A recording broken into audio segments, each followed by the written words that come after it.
नगर परिषदेच्या पंचवार्षिक निवडणुकीच्या या परिवर्तन सभेसाठी व्यासपीठावर उपस्थित आपल्या सर्वांचे मार्गदर्शक आदरणीय भुसे साहेब, त्याचबरोबर ज्योतिताई वाघमारे, तसेच व्यासपीठावरील सर्वच मान्यवर, त्याबरोबर समोर उपस्थित नामदार एकनाथ शिंदे साहेबांच्या सर्व लाडक्या बहिणी, या यशवंत नगरीतील सर्व पितृतुल्य मान्यवर आणि ह्या राजकीय क्षेत्रात मी जो प्रवास करतोय त्या प्रवासाला मला प्रोत्साहन देणारे माझ्या जीवनातील सर्व माझा मित्र परिवार यांचं या ठिकाणी मी स्वागत करतो। साहेब, सातत्याने या शहराला पाण्याच्या राजकारणापोटी गेल्या 15-20 वर्षापासून कमीत कमी घेरलं गेलंय। आता सुद्धा प्रचारात तोच मुद्दा आहे की पुनत पाणी पुरवठा योजना, पुनत पाणी पुरवठा योजना, पुनत पाणी पुरवठा योजना। एक सत्यता पुनत पाणी पुरवठा योजनेची साहेब मी तुमच्या समोर मांडू इच्छितो। ही पुनत पाणी पुरवठा योजनेचं ही वर्क ऑर्डर आहे साहेब, ही 2018ला वर्क ऑर्डर झाली आणि शहरात गवगवा चालू आहे की आमची योजना पूर्ण झाली। साहेब, स्वार्थापोटी या योजनेला कमीत कमी 6 वेळा मुदतवाढ दिली। शेवटची मुदतवाढ ही 2022 साली। तरी पण आता प्रचारात सातत्याने एक मुद्दा सांगितला जातो की आमच्या शहरात पाणी रोज येतं। इथे बसलेल्या माता भगिनी असू द्या, पितृतुल्य समान सगळे असू द्या, हात वर करून सांगा की आपल्या घरात रोज पाणी येतं का? येतं का? येतं का? साहेब, या विकासवारीच्या नावाने, पुनत पाणी पुरवठा योजनेच्या नावाने इथे फक्त गवगवा केला जातोय। 54 कोटीची योजना ती स्वार्थापोटी गेल्या 8 वर्ष रेंगाळत ठेवली। आज त्या योजना रेंगाळल्यामुळे जे काही तिचं एस्टिमेट मध्ये वाढ झाली, ज्या काही गोष्टी घडल्या, त्या गोष्टींमध्ये वाढीव जो 3-4 कोटी रुपये निधी लागतोय तोही मंजूर करू शकत नाही। ही सांगतात की आम्ही पुनत पाणी पुरवठा योजना आणली, आम्ही पुनत पाणी पुरवठा योजना आणली। त्याच्या खोलात जर गेलं तर आज शहरात खरोखर एक दिवस आड पाणी येतं साहेब, 20-22 मिनिटाच्या पाणी येत नाही।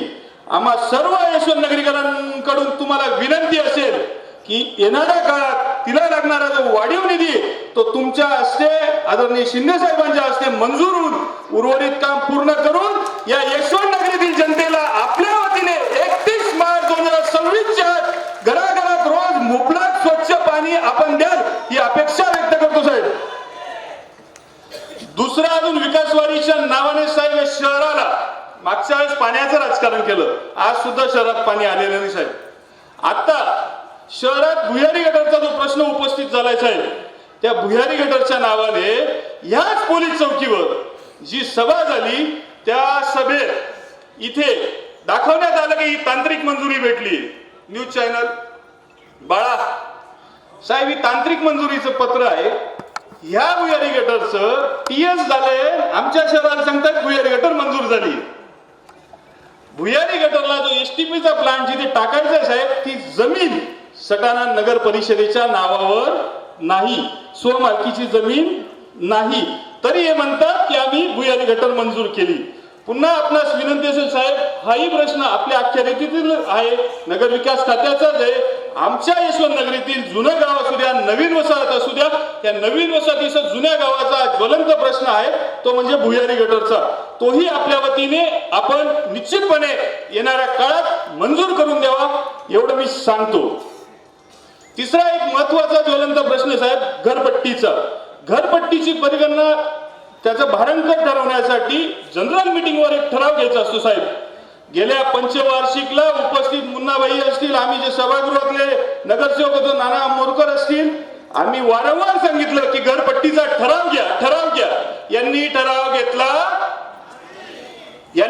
घेतला नाही, म्हणून आज तुम्हाला तुमच्या घरात राहून असं वाटतं की आपण का भाड्याच्या घरात राहतो। भाडं भरलेलं घर परवडतं, स्वतःचं घर या यशवंत नगरीतल्या नागरिकांना साहेब आज परवडत नाही। इतकी घरपट्टीची वाढ झाली साहेब। गेल्या आठवड्यात जेव्हा शिंदे साहेबांची सभा झाली, साहेबांनी सभेमध्ये सांगितलंय की महाराष्ट्र राज्यातील असंख्य नगरपालिकांची घरपट्टी पाणीपट्टी मी कमी केली। पुन्हा आपणास विनंती असेल, हाही आमच्या यशवंत नगरीतील सर्व नागरिकांचा ज्वलंत प्रश्न, त्याच्याशी आपण पुढची जी काही प्रशासकीय कारवाई असेल ती आपण कराल. साहेब, गेल्या इलेक्शनला आमचे जे काही दिवंगत या शहराचे नेते होऊन गेलेत त्यांची आठवण आमच्या नेत्यांना झाली होती. त्या नेत्यांच्या नावाने आम्ही हे करू ते करू बोलले होते. याही इलेक्शनला आता त्यांची आठवण यायला लागली. त्याच्यात अर्जुन आप्पा असतील, दामोनाना असतील, सुभाष ततार असतील, असंख्य असे लोक. त्याच्यात ही मागच्या वेळची यांची वल्गना आहे. आदरणीय स्वर्गीय नगराध्यक्ष अर्जुनराव आयरे क्रीडा संकुल हा कागद यांच्या मागच्या जाहीरनाम्यामधला. फक्त अर्जुन आप्पा हे केव्हा आठवतात आपल्याला? निवडणुकीच्या प्रचाराच्या वेळी. 9 वर्षात अर्जुन आप्पा कधीच यांना आठवले नाही. फक्त आता निवडणूक लागली म्हणून बॅनरवर अर्जुन आप्पांचा फोटो, इतर अजून स्वर्गीय जे या शहरातील लोक आहे त्यांचा फोटो. निवडणूक संपली की परत ह्या लोकांचं जे समाज दुरीने होते यांचं योगदान होतं यांना हे विसरून जातील. अजून एक विषय साहेब, मागच्या वेळेचा नाट्यगृहाचा यांच्याच जाहीरनाम्यातला साहेब, लोकनेते स्वर्गीय पंडितराव धर्माजी पाटील नाट्यगृह हा 9 वर्षापूर्वी प्रत्येकाच्या घरात आलेला जाहीरनाम्यातील फोटो आहे. साहेब, हे सुद्धा यांनी केलं नाही. ही लोक यांना फक्त आणि फक्त निवडणुकीच्या काळात आठवतात. साहेब, शहीद स्मारकांचा नवसंजीवनी हे आहे. शिवस्मारकाच्या नावाने गेल्या वेळेस मतं मागण्यात आली. साहेब, आमचं शिवस्मारक या सटाणा शहरातील सर्वसामान्य जनतेने केलेलं आहे हे आम्ही आवर्जून या इथे सांगू शकतो.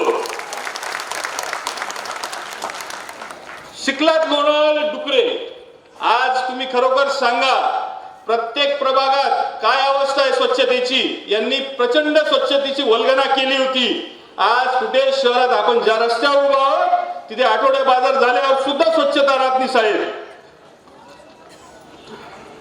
शेवटचा एक मुद्दा असेल साहेब, आपण जो नाही ते तुम्हाला सांगावं लागणार साहेब. विषय असा आहे साहेब, शेवटचं एक सांगतो. जनता साक्षीला आहे, जनशक्ती इकडे, धनशक्ती तिकडे.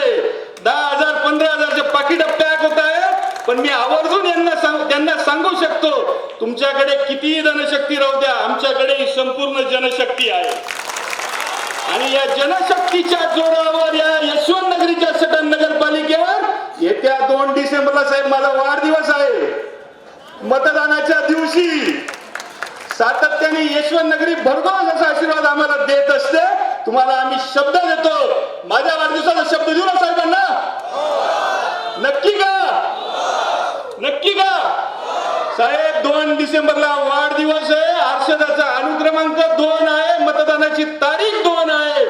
ही जनता 2 डिसेंबरला आपला धनुष्यबाणासमोरील बटन दाबून आपल्या सर्व उमेदवारांना विजयी करणार हा शब्द देतो. थांबतो.